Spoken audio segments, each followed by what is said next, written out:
Washington, D.C., a city of power and patriotism, and at its heart, a complex of museums with secrets dark and strange. How to rule the road, how to take a trip to Mars, and how to take down a legendary fighter. Secrets hidden in plain sight inside the Smithsonian Institution.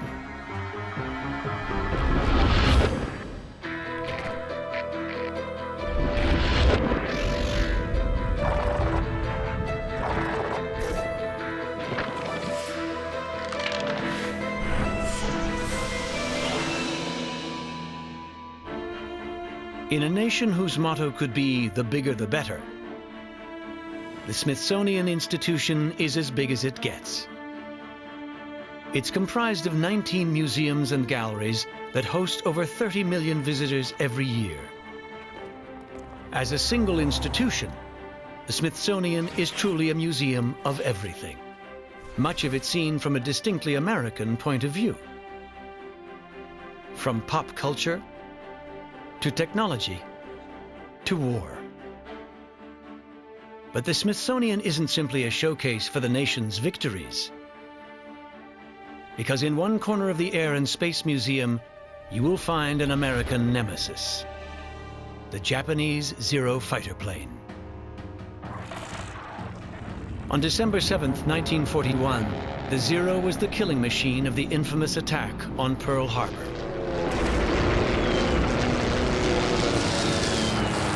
With great stealth, they maneuvered this large battle fleet with 4 aircraft carriers close enough to launch a strike. The Americans weren't expecting it. During and after the battle, squadrons of Zero fighter planes ruled the skies over the Pacific. Why were they such a powerful force? That is our museum's secret. Our story begins in Houston, Texas, during the city's annual air show. Thousands turn out to see precision flying and modern warplanes and to witness historic reenactments of aerial combat.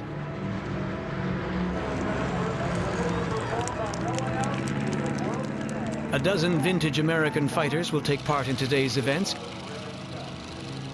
as will several U.S. trainers that have been modified to look like Zeros. Stand-ins are necessary because so few Zeros have survived. But the plane in this hangar is the real deal.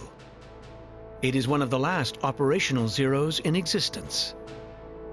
It's the pride of veteran pilot Warren Peach. If you look at it just strictly as an airplane, it's still one of the prettiest airplanes ever built. There isn't a barnacle on it. It's smooth as glass everywhere. The riveting is exquisite. The design is very graceful. It's a dream come true to get in there and fly these airplanes. Somebody sat in this airplane and fought in World War II, and I'm sitting in the same seat that they sat in, and I can't help but reflect on the history and just what's happened in this airplane. In the air, the Zero's fighting capabilities quickly become apparent. It has a great power-to-weight ratio. It accelerates extremely quick. The whole thing about a dogfight was how tight you could turn, how tight you could loop, and how quick you could get on the tail of another airplane. I don't think there is an airplane out there that could touch a Zero in that realm. At the beginning of the war, in hundreds of dogfights, the Zero had a 12-to-1 kill ratio. But can this be explained by the Zero's speed and agility alone? Aviation historian Osamu Tagaya doesn't think so. One of the primary reasons was that the quality of the pilots who flew them was extremely high. Pilot training in the Imperial Japanese Navy was extremely intense. By order of the Emperor, trainees swore to follow an ancient code of conduct called Bushido. Bushido is the way of the samurai, 11th century warriors who excelled at a martial art called bujutsu.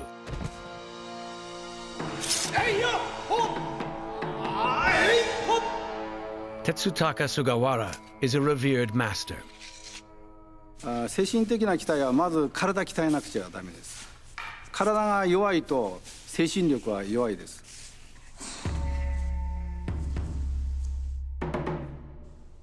Bushido training like this helped Zero pilots develop tactical abilities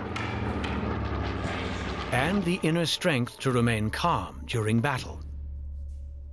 ですから刀を抜くときは非常に心をどういうふうに収めるかということを考えて始めます。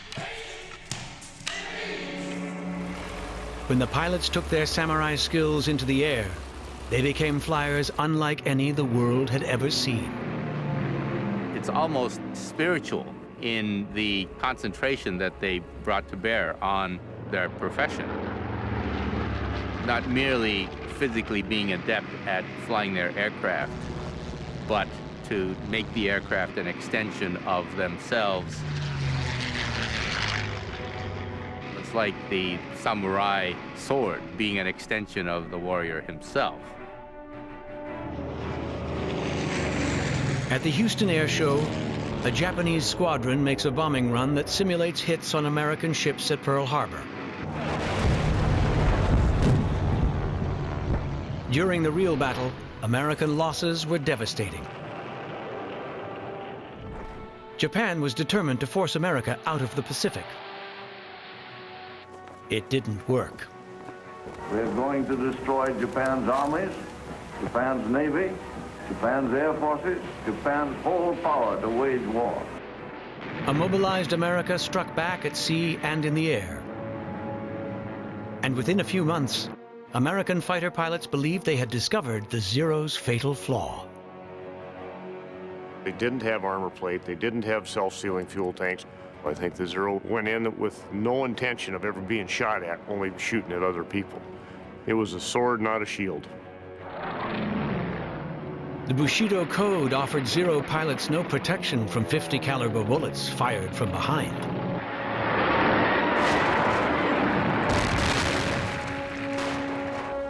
Once Japan lost air supremacy, its leaders ordered pilots on suicidal kamikaze missions.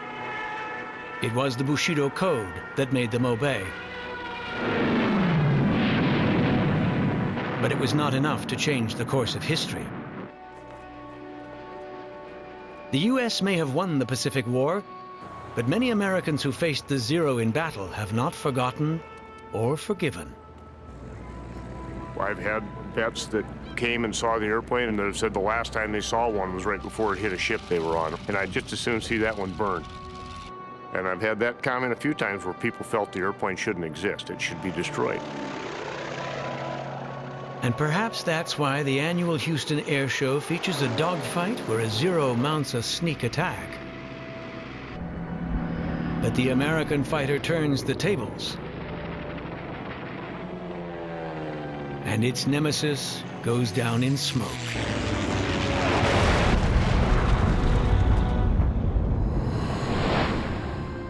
Next on Museum Secrets, a heroic homing pigeon.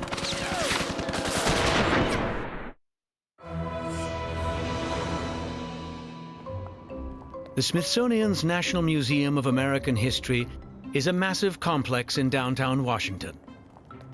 And like any urban edifice, it has its share of pigeons. At the museum, pigeons are part of the scenery, not part of history. And that makes this preserved specimen unique. His name is Cher Ami, French for dear friend. Cher Ami was one of 8 pigeons that was assigned to Major Charles Whittlesey's 1st Battalion. The 1st was a battalion of the U.S. Army in World War I. During this conflict, American soldiers used message capsules attached to homing pigeons to communicate with headquarters. And in October of 1918, the 1st Battalion needed desperately to communicate. The 1st Battalion was surrounded by the Germans. They were cut off from the rest of the 77th Division. And worse, as American artillery pounded German positions, they also hit their own men of the 1st Battalion. Over 2 days, this friendly fire killed over 300 men. They needed to send a message to have the Americans stop shelling them. They typed a message that ended with, "For heaven's sake, stop it," and attached it to the battalion's last surviving pigeon, Cher Ami. He was pretty much a sitting duck because German snipers had discovered he was there. Cher Ami was hit. But then, somehow, he found the will to rise again. He disappeared into the smoke as he headed for home behind the American lines. What compelled this pigeon to brave the bullets? And how does any pigeon find their way home? Those are our museum secrets.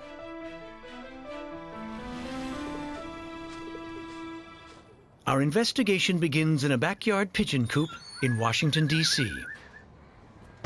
Everything we do 365 days a year is done to make sure that our birds are healthy and fit. Their diet is as controlled as any prize fighter. Drew Lasofsky is the president of a local pigeon fanciers club. Homing pigeons have been bred for millennia to come from great distances, and they're bred for stamina. Their heart is different, they have more advanced lungs, their eyesight tends to be better. Through that, they're just completely different. Club member John Celia augments their inbred abilities with training. As we progress every week, we go a little further and a little further, the birds get fitter. They eventually put on enough stamina where they can fly the longer distances. Today, John will release his pigeons 25 miles from home. On this clear day, they will have familiar landmarks to guide them. But when Cher Ami set off for the U.S. lines, the fog of war made landmarks impossible to see. And yet, he headed in the right direction. How is this possible? For decades, scientists have theorized that pigeons get their bearings from the Earth's magnetic field. We believe that it's a GPS in the bird's brain. The bird would form a map of magnetic space, and this map can be used then to tell the bird's position and his directional heading. Today, neuroscientists at Baylor College of Medicine are testing the theory with the help of a pigeon in a box. Surrounded by electromagnetic coils that simulate the Earth's magnetic field. To eliminate external stimuli, the lab is made completely dark. Let's present the Earth's magnetic field in the XY plane. Okay, great. If cells within the pigeon's brain respond to changes in magnetism, the response will be registered as waveforms on this screen.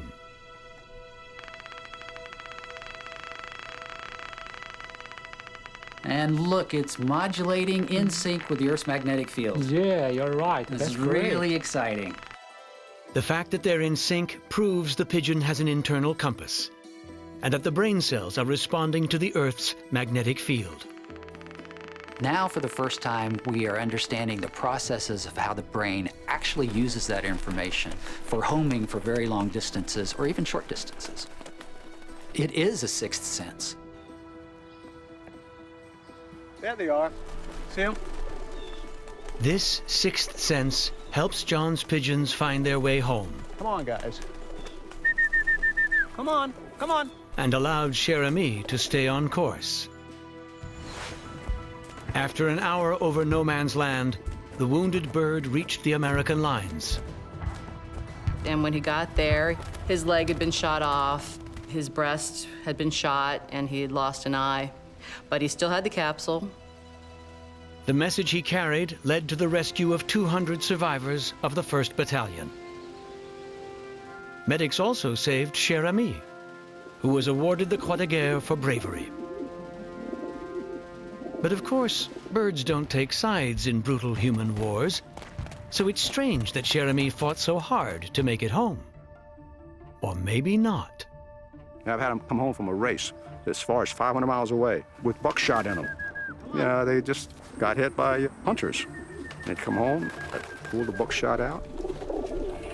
Tough birds, and determination, incentive to get home is unbelievable. And it turns out the reason for that determination is universal. We use motivational tools such as food, light, territory, but probably the most successful is to use sex. It's all about sex, baby. No one knows who Cher Ami had waiting for him behind American lines, but since he was lucky enough to survive, perhaps he was lucky in love too, and received a hero's welcome. Next on Museum Secrets, how to take a trip to Mars.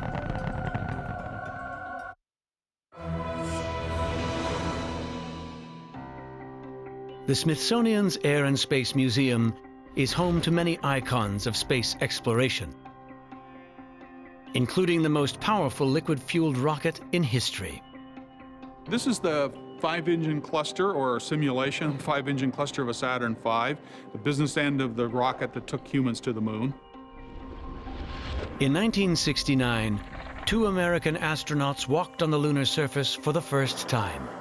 They've got the flag up now, and you can see the stars and stripes on the lunar surface. But since the 6th lunar lander departed in 1972, no human has visited another world. Mars is the nearest planet to our own. To date, only robot probes have reached its surface. But that could change. By the mid-2030s, I believe we can send humans to orbit Mars and return them safely to Earth. And a landing on Mars will follow. And I expect to be around to see it. But putting a man on the moon required a journey of just 380,000 kilometers. Mars is hundreds of times further away. What will it take to put a human footprint on the red planet? That is our museum secret. Our story begins at the turn of the 20th century, when space travel was invented as fantasy. In George Méliès's movie A Trip to the Moon, space is a tourist destination. And in H.G. Wells' novel The War of the Worlds, aliens invade Earth from Mars. Wells' story inspired a scientist named Robert Goddard. Goddard was really a dreamer. He became obsessed with the idea of how could you develop a technology to go into space. Goddard designed the first rocket powered by liquid fuel. He experimented at his Aunt Effie's farm without much success. But in 1928, this odd-looking design, known as the hoop skirt rocket, finally changed all that. It took off. Well, almost. Goddard was a much better tinkerer and scientist than he was an engineer.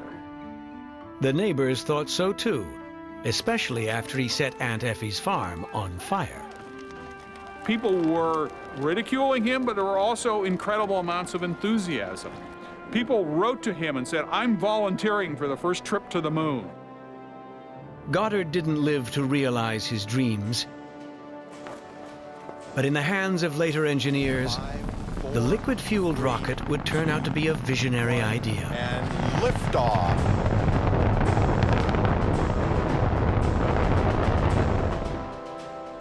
And because it put humans on the moon, some scientists believe liquid fuel has what it takes to get us to Mars. But this man doesn't think so. Franklin Chang Diaz is a physicist who became an astronaut in 1980. A veteran of 7 space shuttle missions, he became head of NASA's Advanced Propulsion Program, and today he runs his own private lab. Looks like the problem with the kind of conventional rockets we use today is that they're too slow and they take too much fuel. Liquid-fueled rockets cannot carry enough propellant for continuous acceleration over a long distance.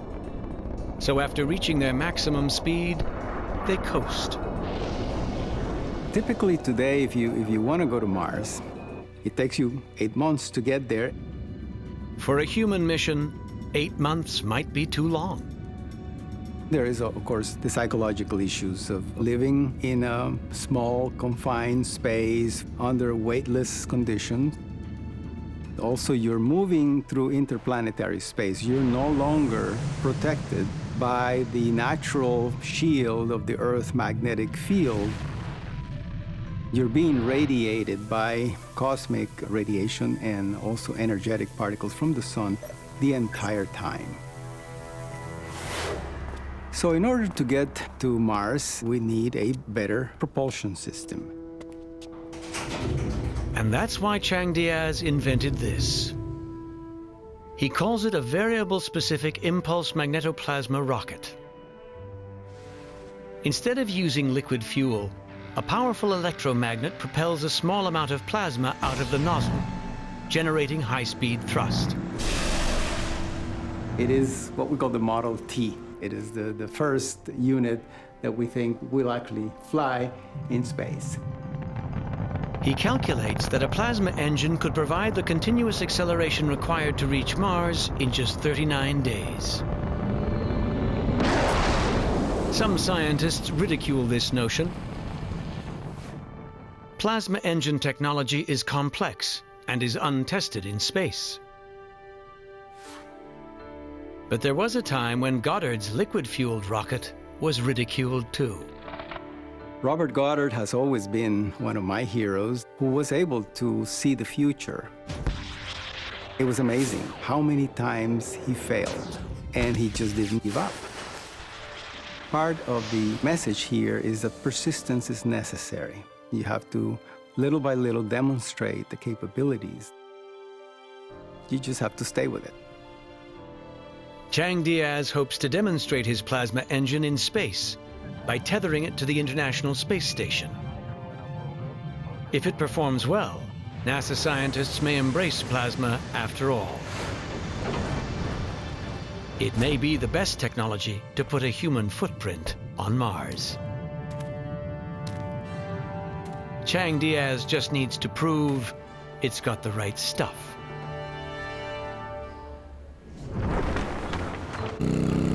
Up next, the secret of a badass American icon.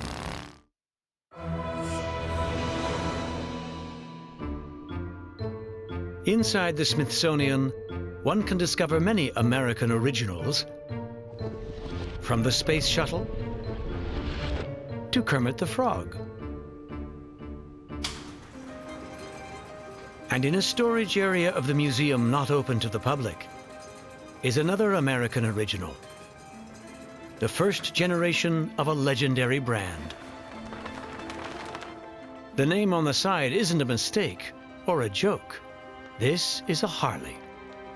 It only has 5 horsepower, though, and only a 35 cubic inch motorcycle, quite small by today's standards, but it was enough to get around in the teens and 20s when it was in use. Soon this 90-pound weakling grew into a 900-pound American icon. It's loud and proud, with its own distinctive rumble. It has become a symbol of freedom with an outlaw attitude. How did the Harley achieve such a mystique?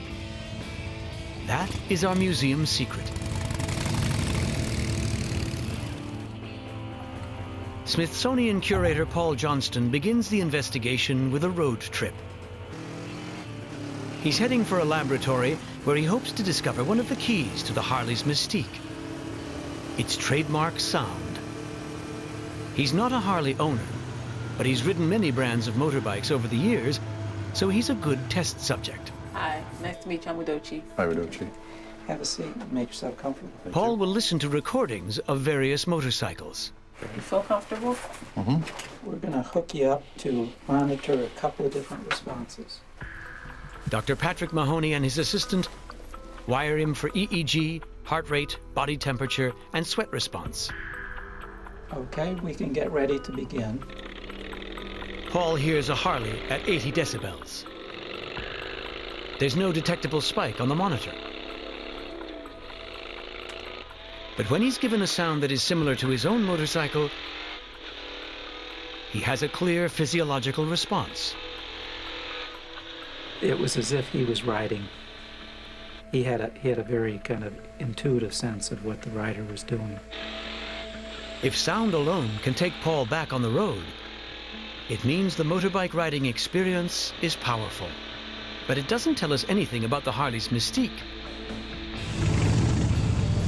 Perhaps you have to own one to understand. Just knowing you got American classic, true American bike. And once you get American in you, with the Harleys, I guess it sits in your blood then. Harleys became American classics when they served their country in war, including the Desert Campaign of World War II. After the war, Harley production was part of the Made in the USA industrial boom. The boom has faded, but Harley didn't. So for some, choosing to ride a Harley is a patriotic act. For others, it's a power trip. I wanted the big bike. I wanted to be the, 5'7", 125-pound woman on the big bike. I kind of wanted to be a renegade. But renegades reject society. How did an icon of American life become a symbol of the outsider? Probably the best thing that ever happened to Harley-Davidson was when the movie Easy Rider came out. Oh, they're not scared of you. They're scared of what you represent to them. What you represent to them is freedom. Being three friends at a drive-in theater saw Easy Rider, and that was it for us. We had to have choppers. We had to have Harley-Davidsons. It was cool. But the Harley's mystique goes beyond cool. It's cool with a raised middle finger. I think that there is a certain bad boy image associated with motorcycles, and particularly Harley-Davidson. And I mean, you can see accountants and physicians and dentists on weekends all driving around like tough guys. The tough guy part of the Harley's mystique seems to come from its popularity among violent gang members and stone-cold killers. Or maybe not. In 1947, Life magazine, in its 4th of July issue, published an article on a motorcycle rally out in Hollister. It was a picture of a motorcyclist sprawled out on his motorcycle, leaning backward on the seat as though he was drunk, surrounded by empty beer bottles. It was presented as the aftermath of a biker riot, but in fact, the photograph was completely staged to sell magazines. It frightened the American public a little bit because it looked sort of out of control. Hollywood dramatized the mythical riot in The Wild One, starring Marlon Brando. 10 guys like that give people the idea everybody drives a motorcycle is crazy. And ever since that day, people have considered motorcycles and bad behavior to go along together. And it's still an image that motorcyclists are living down today. Most riders don't know that part of the Harley's mystique was created in Hollywood, and if they did, they probably wouldn't care. There's something about the mystique of a Harley compared to another bike. And there's a lot of new bikes out there that look just like these. They're not the same. The freedom, that's like a dog hanging his head out the window. So, that's me. On the open road, the origins of a myth don't matter. These bikers just want to enjoy the ride. Next on Museum Secrets, how to make an amputee whole again.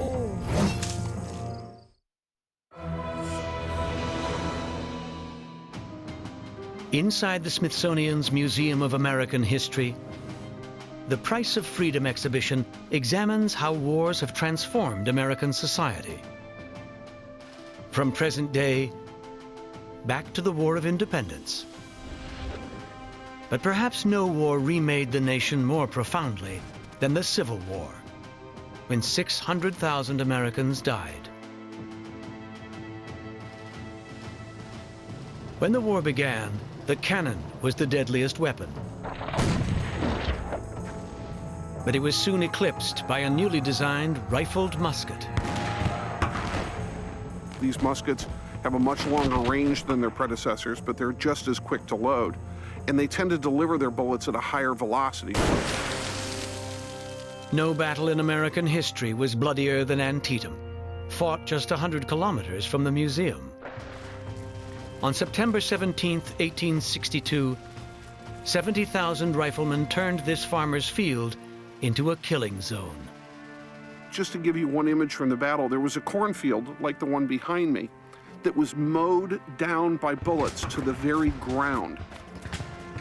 By day's end, there were nearly 4,000 dead, and over 20,000 casualties in total. I don't think anyone could have calculated how effective these new weapons were. And bones being hit by these weapons don't simply break, they shatter. How do you make shattered bodies whole again? That is our museum's secret. Our investigation begins in a part of the Smithsonian not open to the public. This is an instrument set, a field set from the era with amputation knives, typical of the period. When limbs were shattered and infected, they had to be cut off. Amputation was brutal, fast.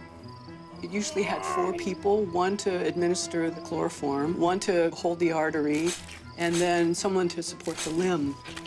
And a surgeon strong enough to saw quickly through the bone. During the Civil War, 10,000 died during amputations. 40,000 survived.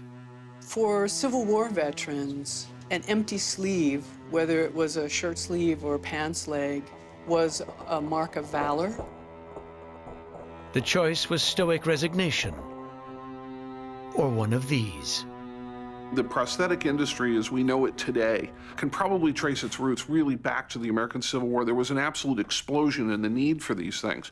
This is really quite a marvel for its day. We can see an articulated elbow that allows the arm to move to different positions. This hand can actually be removed and an eating utensil put in its place. Over the decades, prosthetics have evolved. But so have the injuries of war. I have met a number of courageous, intelligent warriors who have lost 2, 3, or 4 limbs just because the explosive devices, unfortunately, are getting better. Prosthetics help amputees accomplish almost anything, but artificial limbs are still artificial. Losing a hand can be devastating, not just because loss of function, but a human hand is used in social interaction and expression of emotion. Dr. Lee strives to make his patients whole again, using revolutionary new transplantation surgery. Not only on soldiers, but also on civilians, like Sheila Advento, who lost her limbs to disease. A great deal of me is gone. And being able to do things on my own is what I've been used to. So losing that all of a sudden, it's almost defeating. When Sheila became aware of Dr. Lee's pioneering work, she applied to be a transplant candidate. When a match was found, Sheila was rushed into surgery. This would be the first female double-hand transplant surgery in U.S. history. After a marathon procedure that lasted 12 hours, Sheila opened her eyes in recovery. Immediately when I woke up, as groggy as I was, I looked down right away and, oh, wow, you know, they're right there in front of me. Right here, where you see the lines, that's where the transplanted area is. But when Sheila reached out to touch the world, she felt nothing. Weeks passed without improvement. I went to the bathroom to wash my hands, and all of a sudden I felt something, and I was astounded by what I felt. You know, I was playing with my hair, and then all of a sudden I just felt it. I was like, okay, wow, I can feel my hair. Now she has sensation, but limited function. My fingers are very clawed. You know, my fingers are very tight, so they have to loosen up. A hand transplant recipient needs to understand that it requires hard work on their part to make the hand transplant successful. After countless hours of therapy, Sheila has reached a new milestone. I like to draw in the past, so my therapists have allowed me to start drawing again. And now that I'm able to do stuff like that again, you know, I love it. Hand transplant is not a life-saving operation, but it's a life-giving operation. As he strives to improve his technique for the future, Dr. Lee is mindful of his debt to the past. The existence of our specialty really owes itself to treatment of war injury. With all the tragedies of war, they have spurred advances in our field. It is one of the many ways American society has been transformed while paying the price of freedom. Up next, the secret of the Star-Spangled Banner.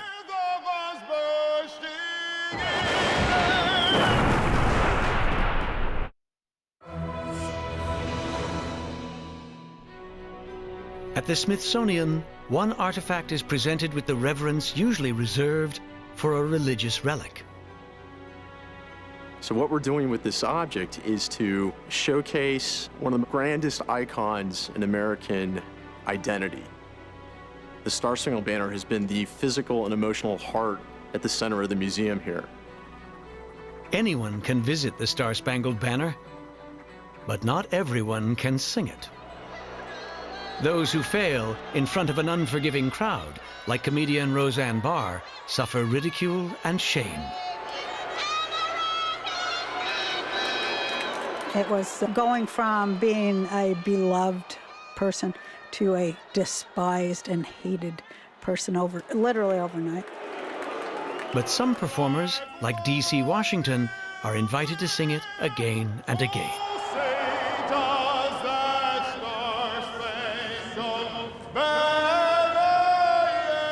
Why is the American anthem so hard to sing? And how do great singers do it justice? Those are our museum secrets.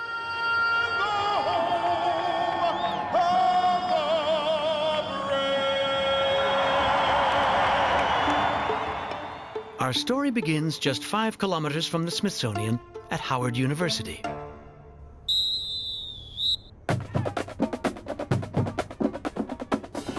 The football team is practicing for a big game. But no one has been chosen yet to sing the Star-Spangled Banner. Today, the school is holding open auditions. Hi, April. With the help of D.C. Washington. I have not sung in any professional environment at all. It's a great opportunity to learn and to expand my knowledge and my growth. There is a range of talent in the room, but everyone has the jitters. Stand forth and let's hear. Oh, excuse me. Oh, say, can you see By the dawn's early light, what so proudly we hailed at the twilight last gleaming, whose broad stripes and bright stars through the perilous fight of our ramparts we watched were so gallantly streaming. Well, that was very, very nice. Very good. Who tells Norita that she has the gig? I do. Thank you. That's great. I'm so excited. Thank you. Congratulations. Thank you. Norita Street grew up singing in church and has experience in front of a crowd. But she has never performed the national anthem solo. By the dawn's early light. We changed keys. Did we? We did. Where was I? You went lower. That was actually the thing that I was the most nervous about, was starting it in an awkward key. Yeah. Because once you get up there, you can't come back. You're right. You can't go back. A singer who starts too high will end up way up here. Vocal technique is crucial, but it's not the most important thing. You have to remember that you're selling this song to a crowd that buys into all that Star-Spangled Banner means. Okay. You're singing words that are emblematic of who you are as an American. As every American school kid knows, the words were written by a patriot named Francis Scott Key. During the War of 1812, he watched the British Navy attack an American fortress with a barrage of rockets. And in the rockets' red glare, he saw something that inspired him. The flag of his nation was still flying. That our flag was still there. Here we have the Battle of Washington. You see the charred timber from the White House. Let's walk up forward. So this flag here is the very flag that he saw. And this is the Star-Spangled Banner. This is the actual flag? This is the actual flag. This is amazing. And there's a moment of respect and hushed silence. It sort of freezes them for a moment, and that's a truly wonderful thing.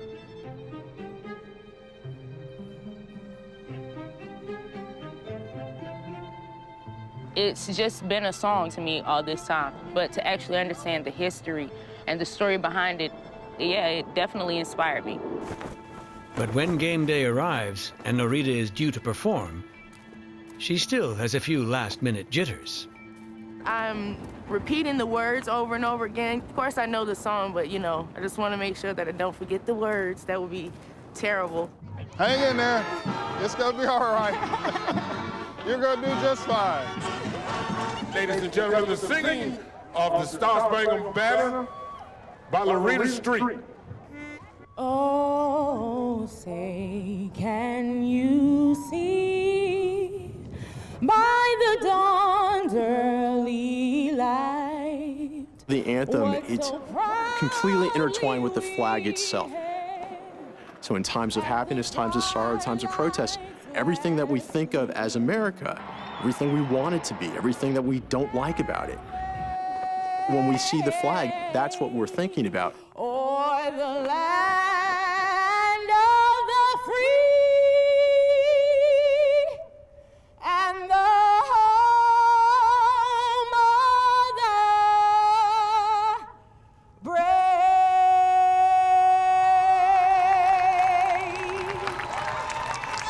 Great job, Norita. That was so good. I couldn't have done it without you. Or without the inspiration of the Smithsonian's most famous icon. In this place where patriotism and power meet, for every mystery we reveal, far more must remain unspoken. Secrets of the questing mind and of the restless heart, hidden in plain sight, inside the Smithsonian Institution.